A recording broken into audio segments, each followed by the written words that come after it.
Boleh kita mula? Alhamdulillah. Okey, sebelum kita mula, untuk naikkan semangat, boleh tepuk sekali lagi tak?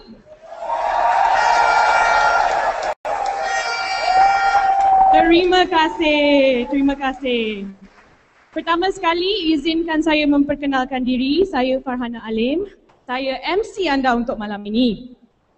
Dan bagi pihak penganjur BERSIH, saya ingin mengucapkan ribuan terima kasih di atas kehadiran saudara-saudari, tuan-tuan, puan-puan untuk program kita malam ini. Memanifestasikan harapan rakyat. Satu, perbualan. Perbualannya bukan perdebatan. Kenapa bukan perdebatan? Kerana malangnya telah difatwakan oleh caretaker Prime Minister kita bahawa debat bukan budaya kita. Oleh itu, BERSIH menjemput pucuk pimpinan parti politik untuk berbual. Tetapi nampaknya mungkin berbual pun bukan budaya kita. Tuan-tuan dan puan-puan, tujuan utama BERSIH menganjurkan forum ini adalah untuk menyediakan satu platform bagi kedua-dua parti politik membentangkan manifesto parti untuk penilaian adil rakyat Malaysia. Forum ini tidak berpihak kepada mana-mana parti dan memberikan peluang yang sama rata untuk kedua-dua gabungan parti politik membincangkan, menghuraikan, memperjelaskan manifesto parti masing-masing. Kerana BERSIH berpandangan bahawa rakyat Malaysia berhak mengetahui kandungan manifesto secara terperinci sebelum membuat pilihan di kotak undi pada berapa hari bulan? 5 hari bulan Mei 2012, satu hari yang mungkin melakar sejarah bagi Malaysia.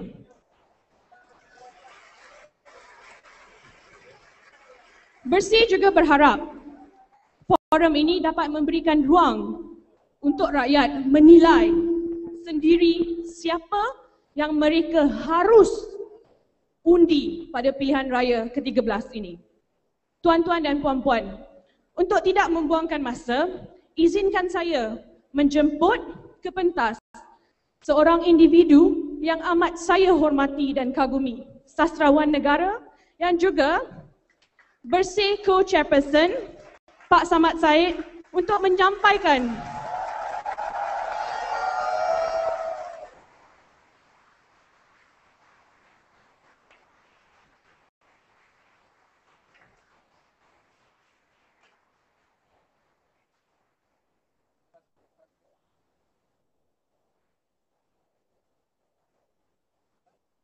Bismillahirrahmanirrahim. Yang amat saya hormati Datuk Seri Anwar Ibrahim. Yang saya hormati juga, tetapi dia tak datang,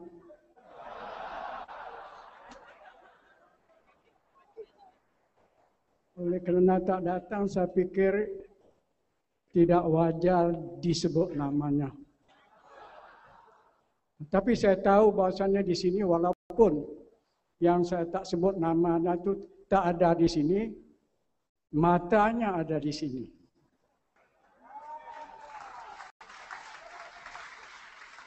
Telinganya juga ada di sini. Yang tak ada hanya lidahnya. Jadi saya tidak nak ambil masa yang panjang, saya akan membacakan sebuah puisi yang hampir saya baca di mana-mana. Walaupun saya ini pengurusi bersama BERSIH, tapi kami bagi tugas yang saya selalu dipanggil sebagai rhyme. Bahkan saya dipanggil reason. Tapi rhyme dan reason ni amat penting lah, khususnya sekarang.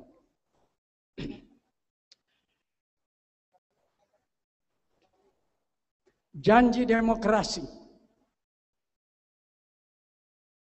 Malam amatlah indah, walaupun kalbu masih terdera. Kita terpaksa menyambut senyum demokrasi yang lara. Dataran merdeka tak lagi dipupuk gah sejarahnya. Karena tak digalak ia untuk lebih bersejarah. Dan kini, di mana-mana saja dataran suara kita. Angin sejarah yang tulen kini makin berhembus kencang, mencanda panji negara yang berkibar girang dan garam. Dan seragam gelombang kuning, diri kita yang sejati menghimpun azam dan tekad untuk tulus damai berbakti. Menjeritkan janji demokrasi, janji demokrasi. Kita mulai terhindar untuk mengalir ke dataran. Di mana sajalah kini kita raih kemerdekaan. Dan kita enggan menjadi wira ciplakan di dalam mimpi. Kita laungkan jerit senyaringnya janji demokrasi, sehinggalah janji itu menjeritnya sendiri. Sekian.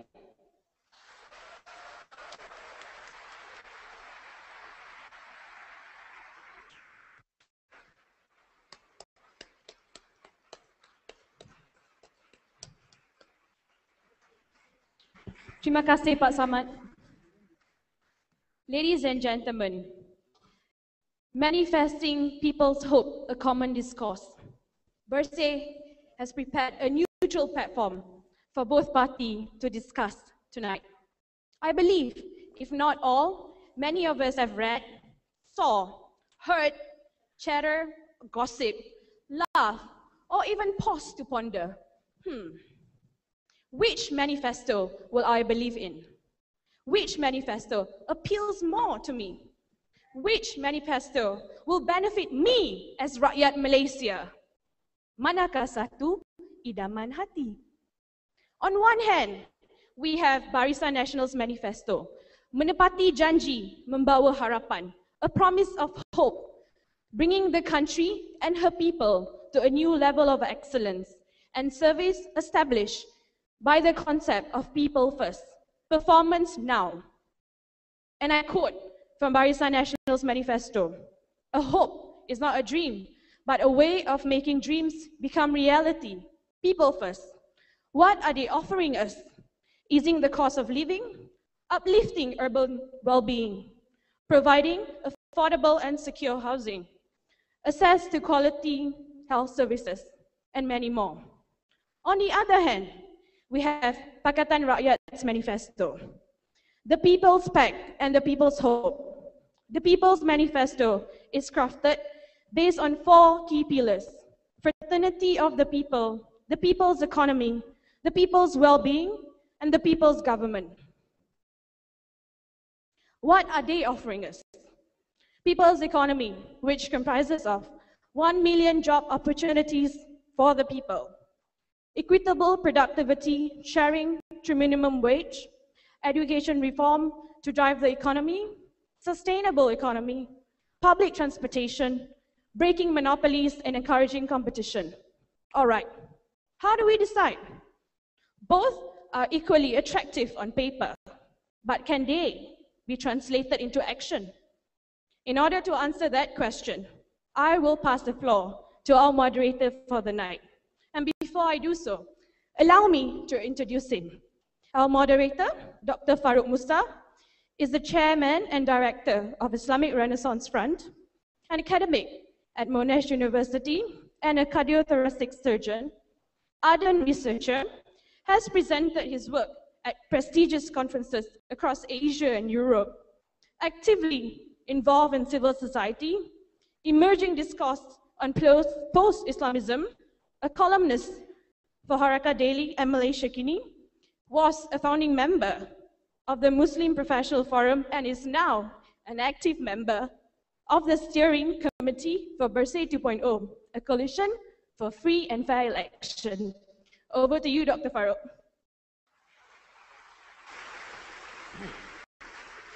Thank you, Farhana.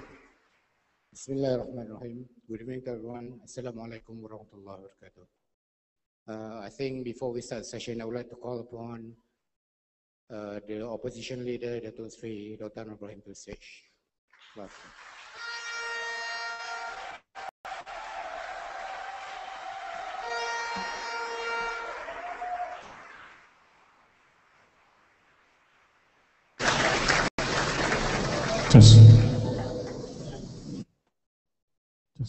First of all, I'll just lay out the format for our discussion tonight.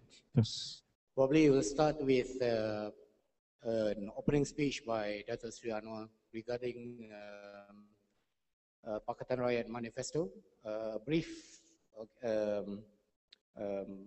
basically description of the manifesto, about 10 or 15 minutes. Then to be followed by a video screening of the Barisan Nasional manifesto, even though Dato Najib is not here, but I guess we have to be fair to him because we are for free and fair election. So we'll run a video clip of him, and it will be followed by a few questions from me directed basically to you because you are alone here.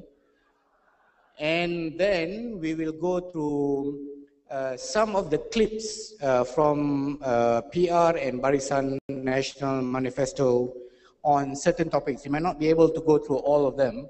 We have chosen 5 subtopics that we will concentrate, and we'll ask your opinion and basically your comments about those issues.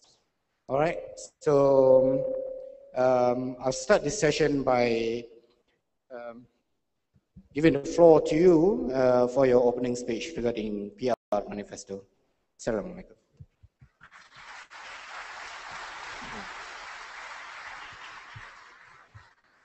Assalamualaikum warahmatullahi wabarakatuh.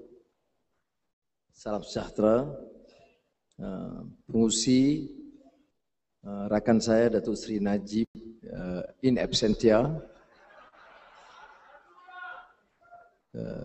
Pengusi bersama bersih, seserawan negara, sama Sain, Amiga dan rakan-rakan dimuliakan. Pertama, saya bagi pihak Pakatan Rakyat ingin menyatakan penghargaan dan tahniah atas inisiatif yang diambil oleh BERSIH untuk menganjurkan apa yang disebut sebagai perbualan atau wacana segar, promoting a reasoned discourse which is clearly lacking in this country. A reasoned discourse on a manifesto is an imperative as a prelude to any elections in a democratic society, not sex videos. I would of course thank them, and I was looking forward to have this reasoned discourse with my colleague, the Barisan Nasional leader, Datuk Seri Najib. Now the thrust of our manifesto, I must say, before that, pardon my saying so, I have actually decided to cancel all my engagements as 2 speaking engagements in Dengkil and Kuala Langat tonight. But I'm not in the position to cancel or postpone this debate. So this is an exception, and because I value the importance of a dialogue, a discussion, and as I alluded to earlier, a reasoned discourse. Saudara Pengurusi, manifesto ini adalah pernyataan hasrat. Tapi izinkan saya menyentuh satu aspek manifesto. Kita boleh melakar manifesto atau program, tetapi ianya boleh hanya dianggap serius sekiranya pembaca atau rakyat meyakini, percaya dan ada elemen trust. Oleh demikian, berbeza dengan manifesto Barisan Nasional, pernyataan longgar, kita melakar dengan mengambil kira keyakinan rakyat, aspirasi rakyat dan keupayaan kita sebagai kerajaan baru, kerajaan rakyat yang baru insya-Allah untuk melaksanakan.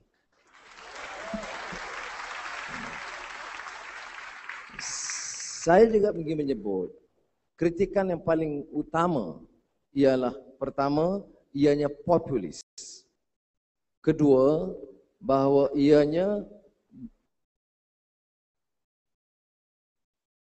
tidak bertanggungjawab kerana akan membebankan, dan kalau ikut kenyataan pimpinan Barisan Nasional akan memufliskan atau menyebabkan ekonomi negara menjadi bankrupt. Pertama saya ingin sebut, semua manifesto, semua dasar negara mesti populis sifatnya, mesti pro rakyat, dan kita jangan bermaaf atau apologetik setiap kali dasar kita itu pro rakyat. Kita terlalu lama pro kroni dan pro kekayaan. Ya.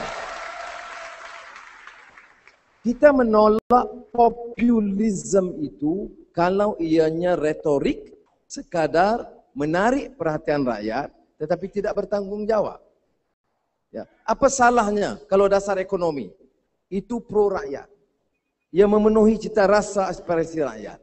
Apa arti kebebasan dan demokrasi kalau dasarnya itu tidak pro rakyat? Sekarang ini orang tidak kritik bahawa dasar kita itu dasar pro keluarga, pro family and crony dan pro golongan kaya. Dan sebab itu kita harus betulkan ianya harus pro rakyat, dan di Selangor umpamanya Tan Sri Khalid mengatakan merakyatkan ekonomi. Ya.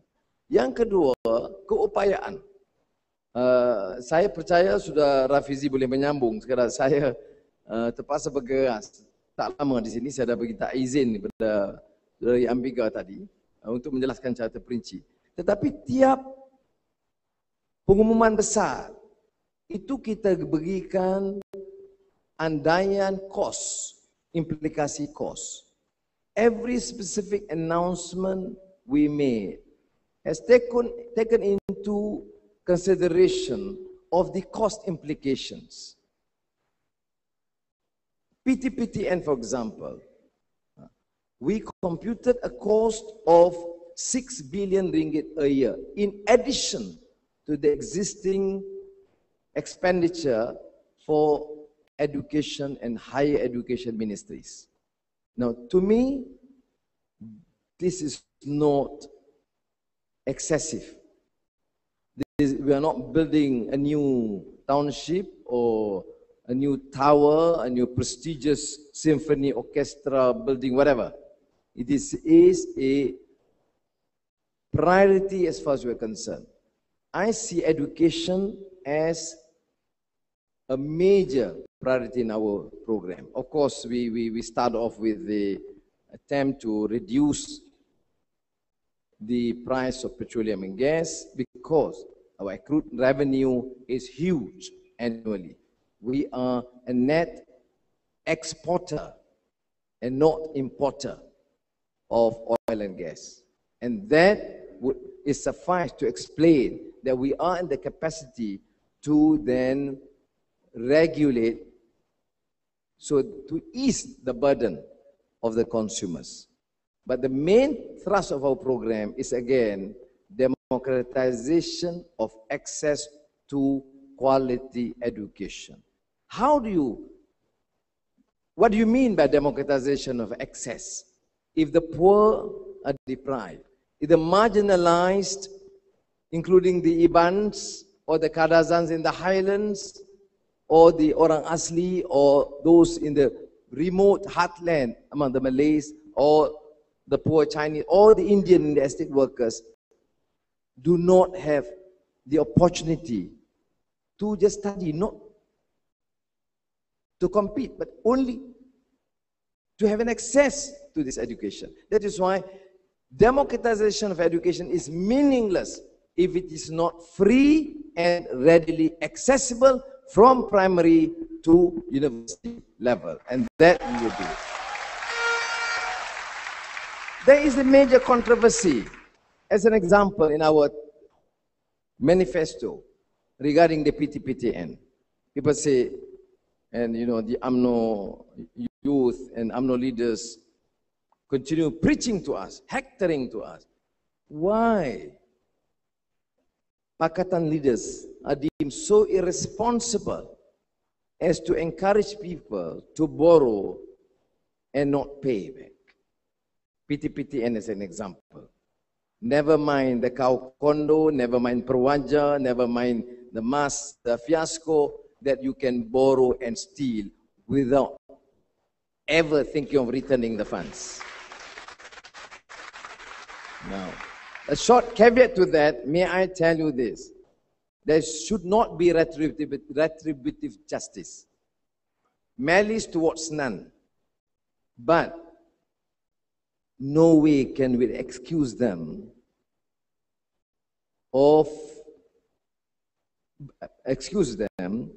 if they are found to be stealing public funds, which means forgive, yes, forget, no.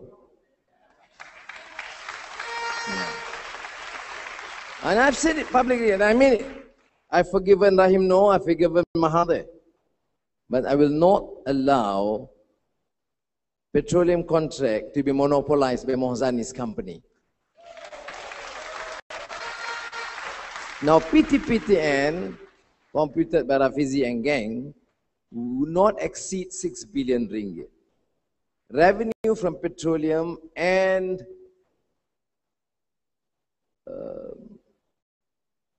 palm oil comes to about 150 billion ringgit a year. Spending on education at the cost of 6 billion ringgit a year would not lead the country to bankruptcy. But corruption, stealing, massive commissions, that would certainly be a drain on the national economy.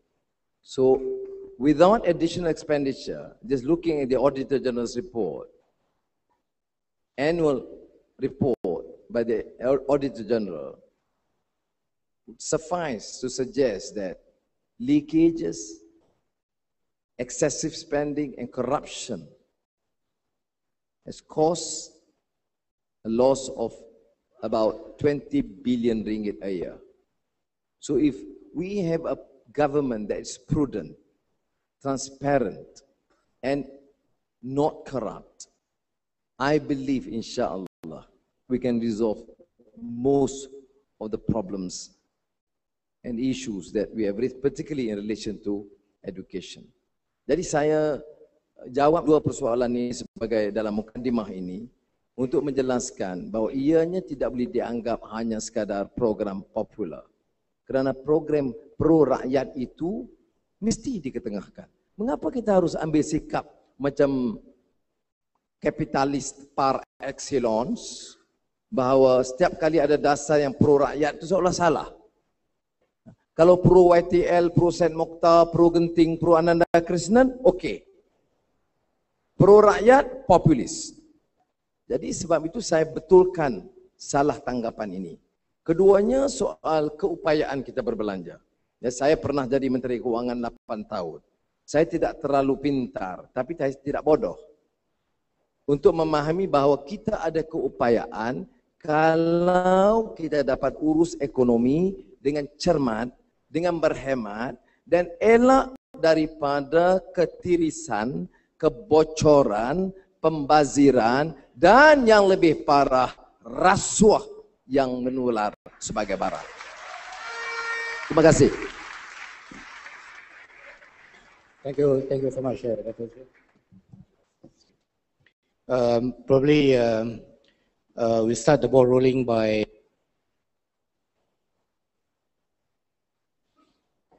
screening the video of Dato Sri Najib regarding his manifesto.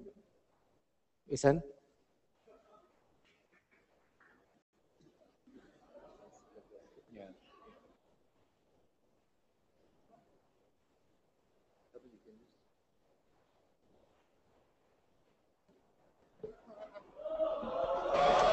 Manifesto ini dirangka dengan cukup teliti, merangkumi 17 bidang yang penting. Kalau saya nak bentangkan satu persatu pada malam ini, dia akan makan masa yang lama. Saya akan petik beberapa perkara yang saya kira amat penting untuk saya ketengahkan kepada rakyat.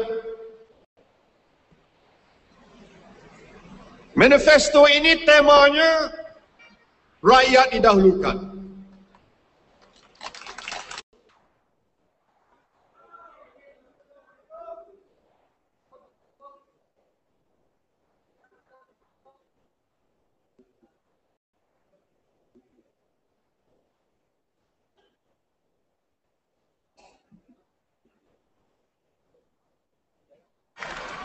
Tuan-tuan sekalian, manifesto ini dirangka dengan cukup teliti, merangkumi 17 bidang yang penting. Kalau saya nak bentangkan satu persatu pada malam ini, dia akan makan masa yang lama. Saya akan petik beberapa perkara yang saya kira amat penting untuk saya ketengahkan kepada rakyat. Manifesto ini temanya rakyat didahulukan.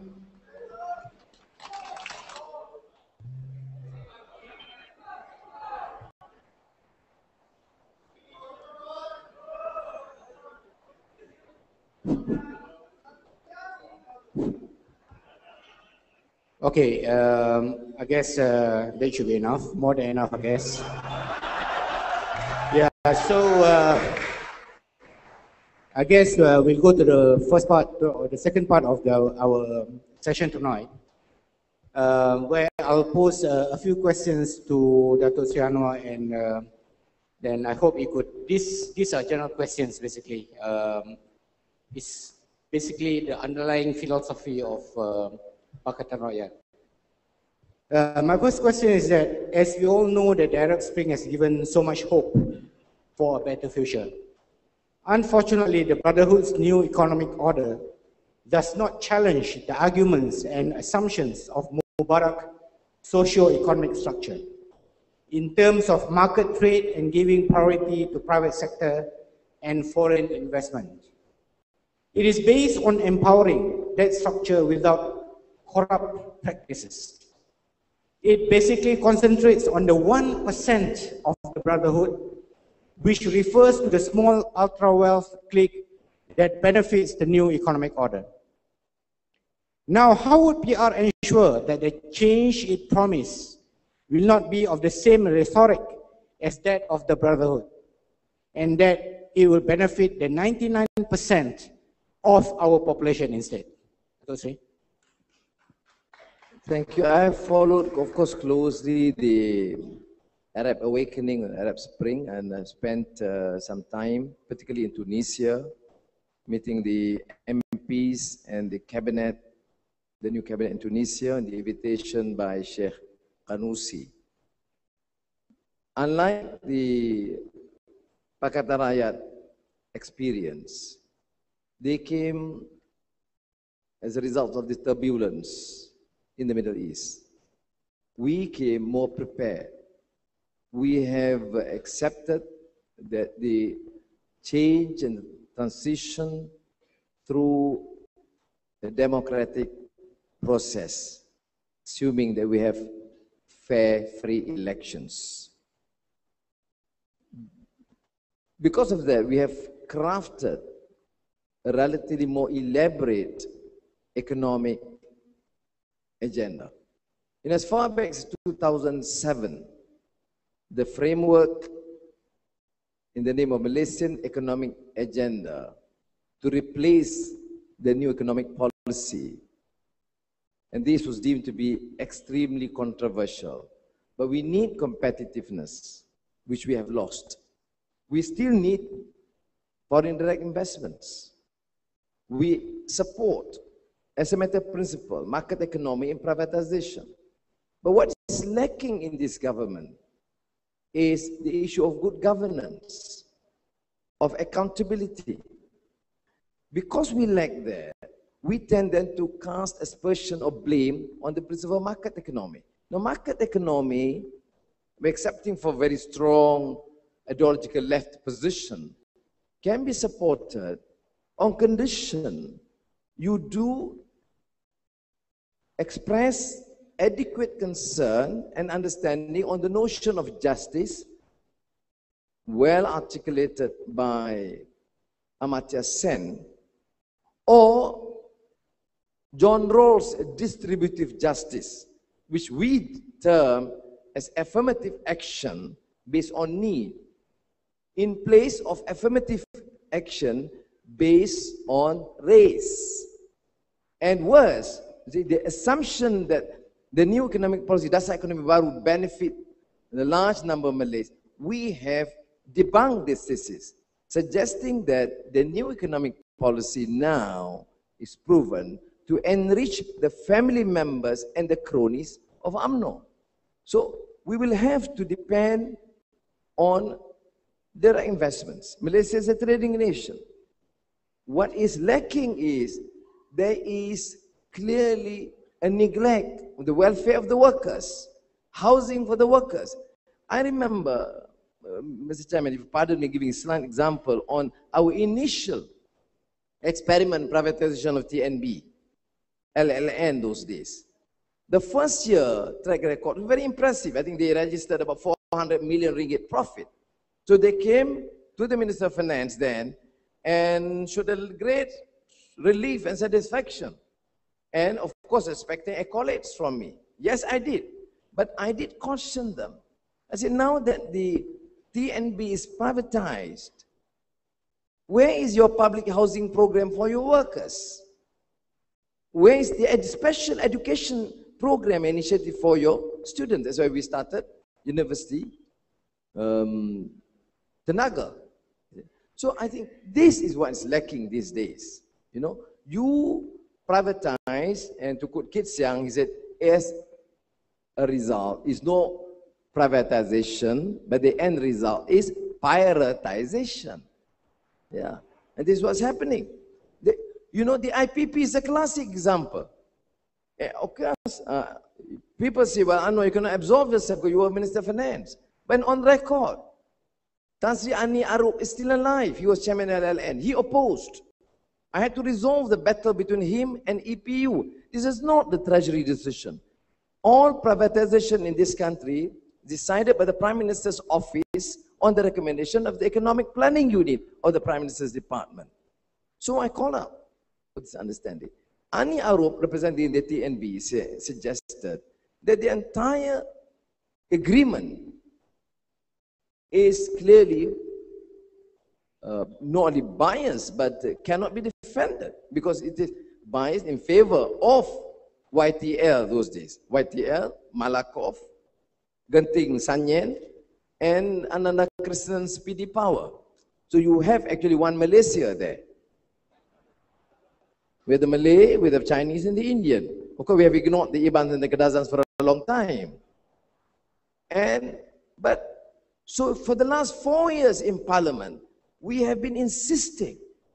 We did not oppose privatization, but the entire provision is anti-people, because you actually provide an average 19 to 20 billion ringgit of subsidy to these rich companies, and the terms are clearly, I mean, if not an exaggeration to say, it's fraudulent in a sense.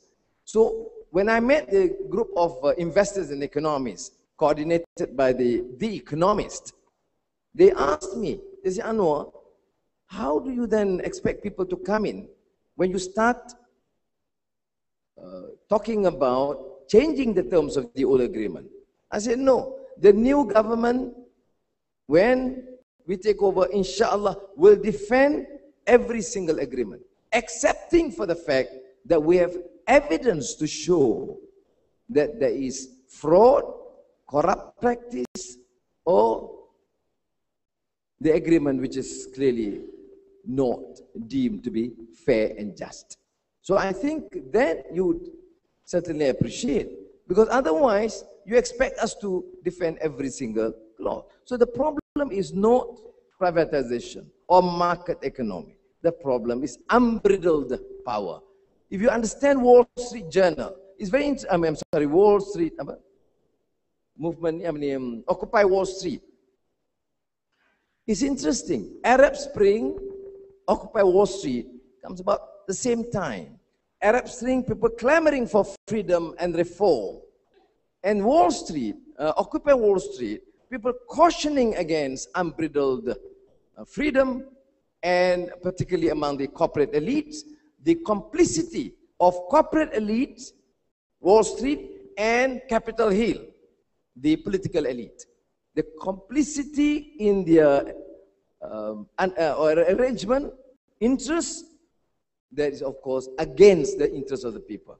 So I think we must learn. And when I went to Tunisia, speaking to the 60 MPs, I said, look, I'm all for Arab awakening or Arab Spring, but please do learn from the frustrations and criticism expressed by the protesters of Occupy Wall Street, because they have shown where excessive capitalistic venture, summarized brilliantly by none other than George Soros. Tomorrow's Utusan Malaysia headline would be, Anwar defends George Soros.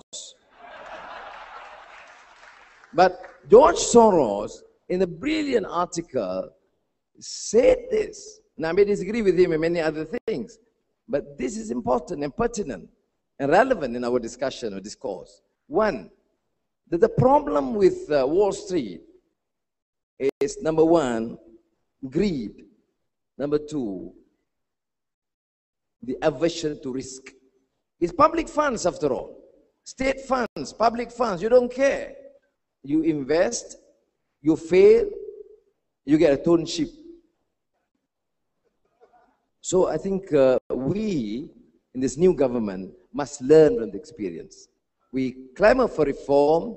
We want to, we support market economy. It must be strong in terms of distributive justice, because then I understand the idea of justice.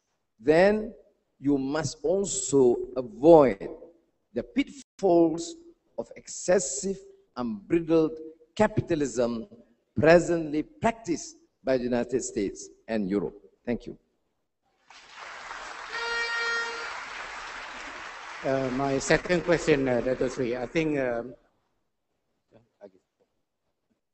my second question is, please be assured that I've not leaked these questions to Dato Seri Anwar, so we would like to hear him giving an impromptu answer to all this.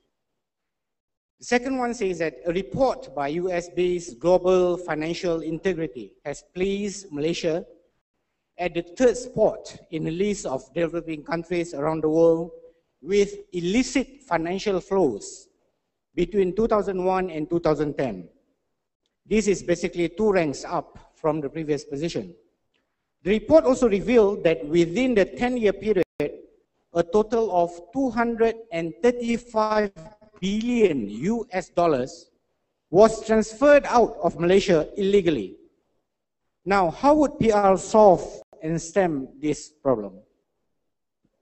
Now, the Global Financial Integrity is, of course, a very prestigious institution based in Washington. I was alerted of the initial report, and frankly, based on my experience as finance minister, I was a bit hesitant to adopt the report and take it out to Parliament because the amount seems staggering.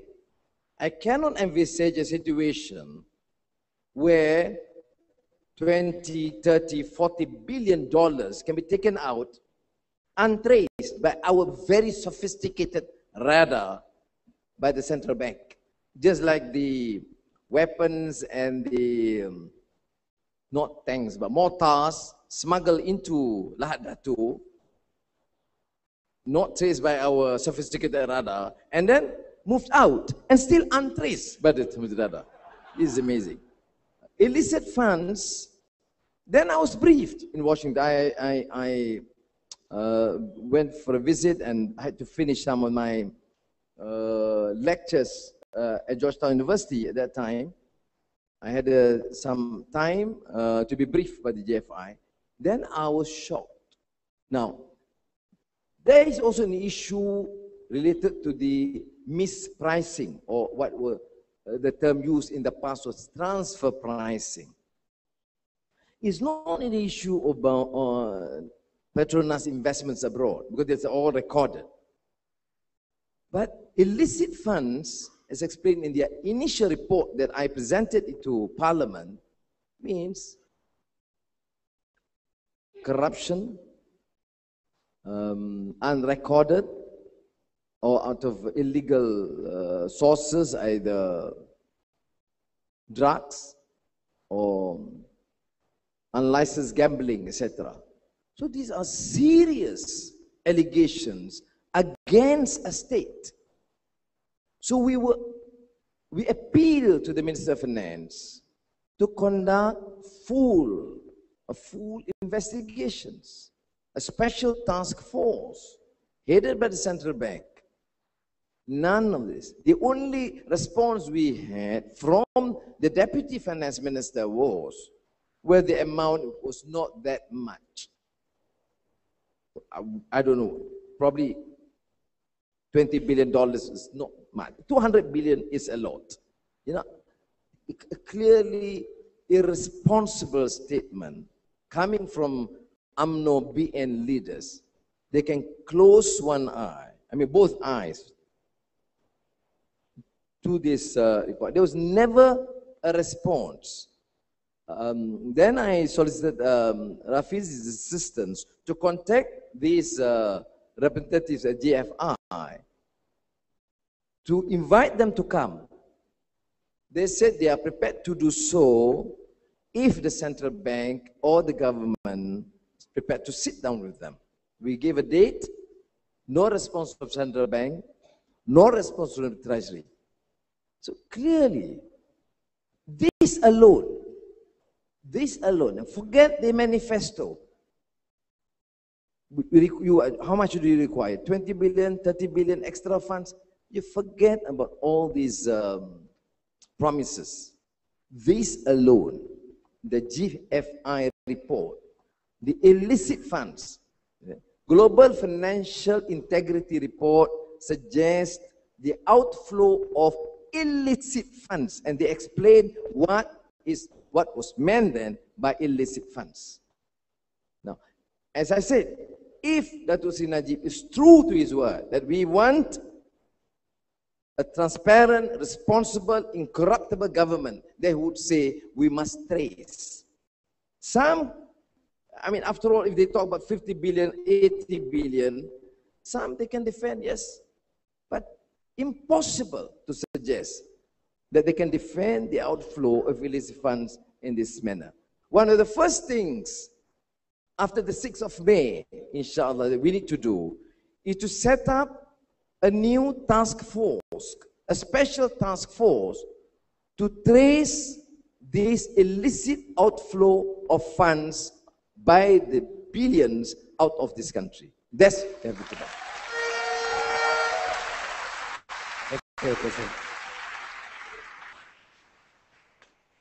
My next question, since I'm an academic, Dato Seri, while PR's pledge in providing free education and relieving students from their PTPTN loan is highly recommendable, what is probably more important is whether PR will be able to emulate countries like Finland, for example, in terms of education.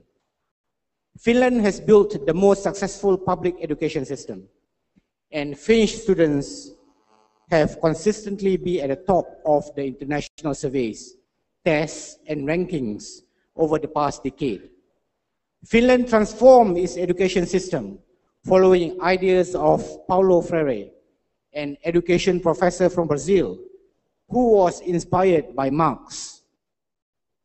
Now, will PR be emulating such an education system, although it was inspired by Marx? Now, in my initial remark, I stated specifically the thrust of our education policy, democratization of access to quality education. I did not elaborate earlier, because there's no point of having access to education. We do not enhance the quality of education at all levels. This requires proficiency in languages. That is why we want to not close this debate on language, but make it very clear that we support education, free education to all,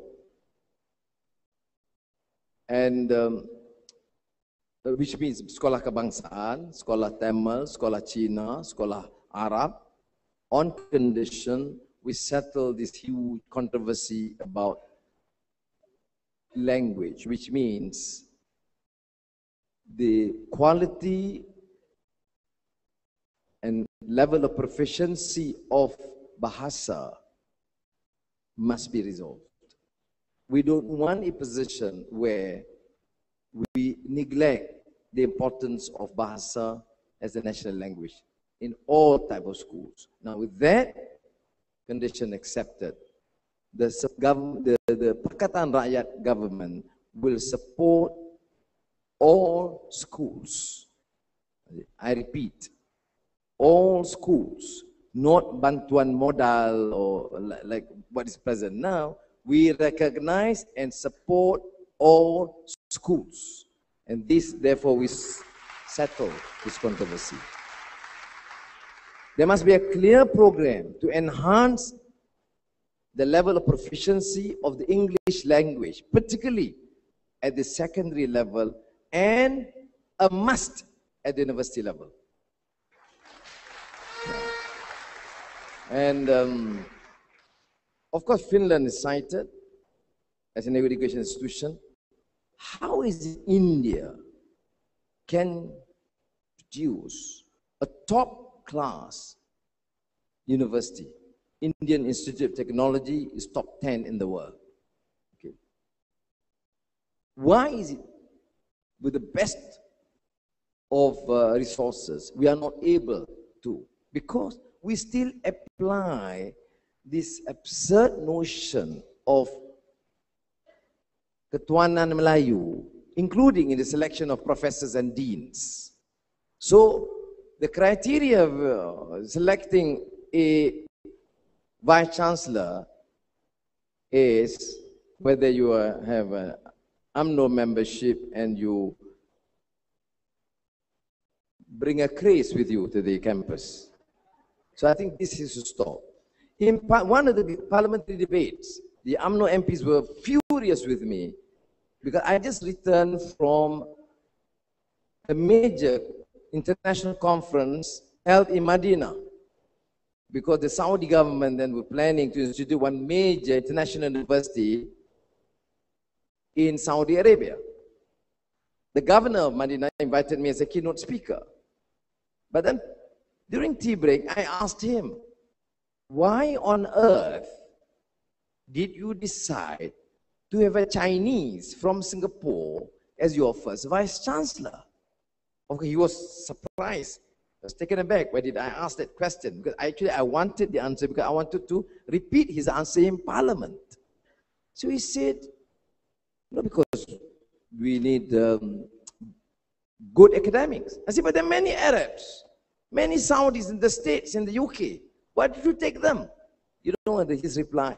Yes, we will take them as academicians, as professors, but we have to take someone from Singapore because this Chinese in Singapore has not only the impeccable academic credentials, but has managed a university successfully. So we want to tap his experience for the first years and train our locals. So I asked the UMNO guys, I said, if the Saudis can have a Chinese from Singapore, why can't we have the brilliant Malays, brilliant Chinese, brilliant Indians and Dayak to lead and manage our universities?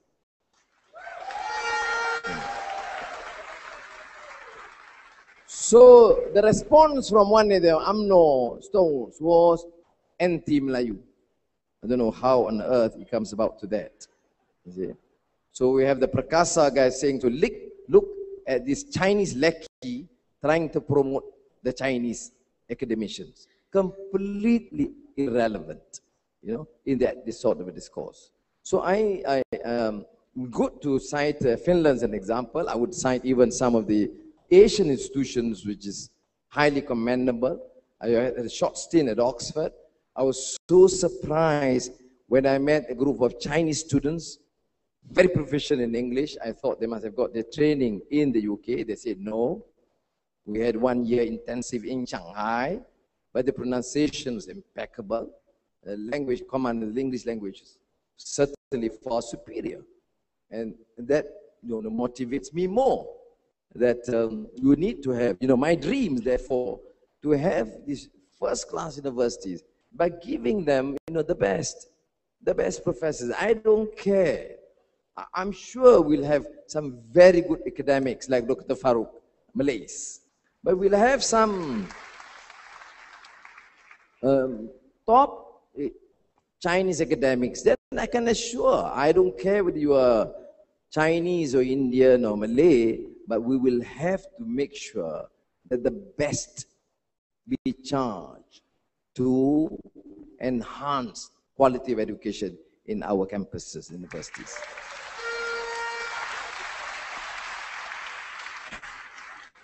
All right, Dato, I know you're running late. This is my last question to you. As you are aware, democracy and the rule of law are key to securing the protection and the strengthening of human rights, fundamental freedoms, citizens' rights, as well as scrutinizing and limiting government's power. While PR Manifesto stated clearly that it will fulfill all the 8 demands by BERSIH, it did not address about the Election Commission. Since independence, the Malaysian Election Commission has presided over 12 general elections, which have not been entirely fair and clean. The lack of a level playing field for all political parties and certain actions by the EC have raised serious concerns over its impartiality and independence. Now, how certain are we that PR would ensure the impartiality of the EC if they come to power? Ambiga dengan Maria Chin lebih arif untuk menjawab persoalan ini. Tetapi memadai untuk saya katakan, dalam menghadapi PRU sekarang ini, kita belum dapat jaminan yang tegas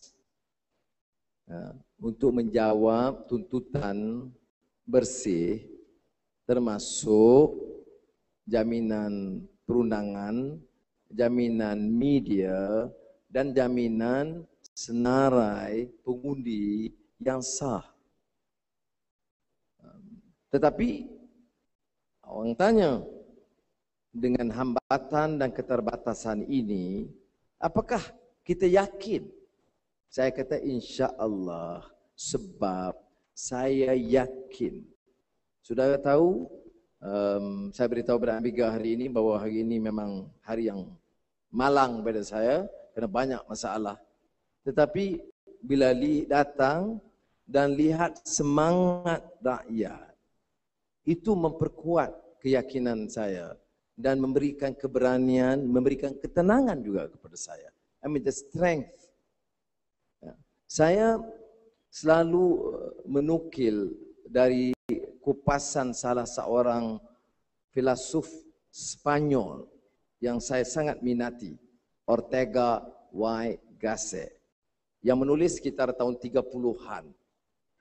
Dalam sebuah bukunya, Rebellion de las Masas, Revolt of the Masses, dia bicara soal kekuatan rakyat.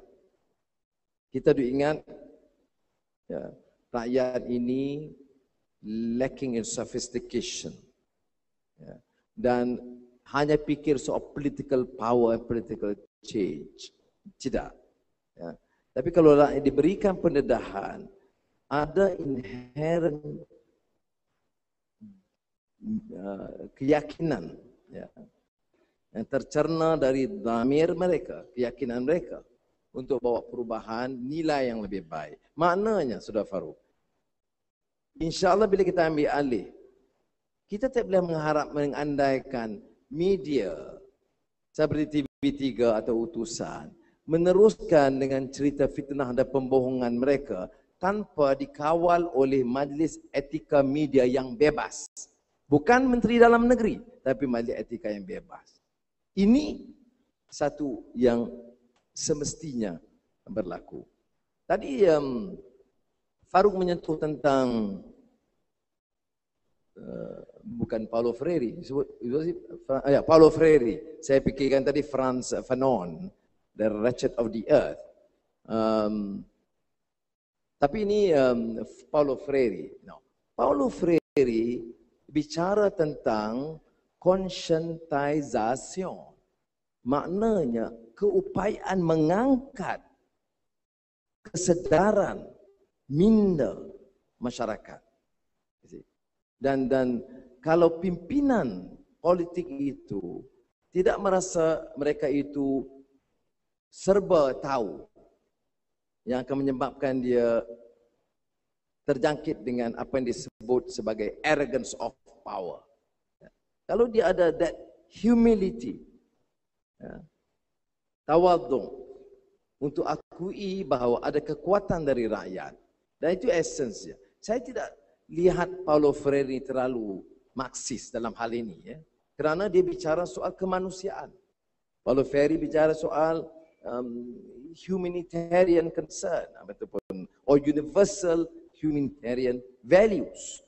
Dan ini yang sebenarnya mendekatkan kita dengan kupasan Paulo Freire, terutama dalam keupayaan mengangkat tahap kesedaran rakyat yang disebut juga oleh Ortega y Gasset sebagai hasrat public or people's awareness.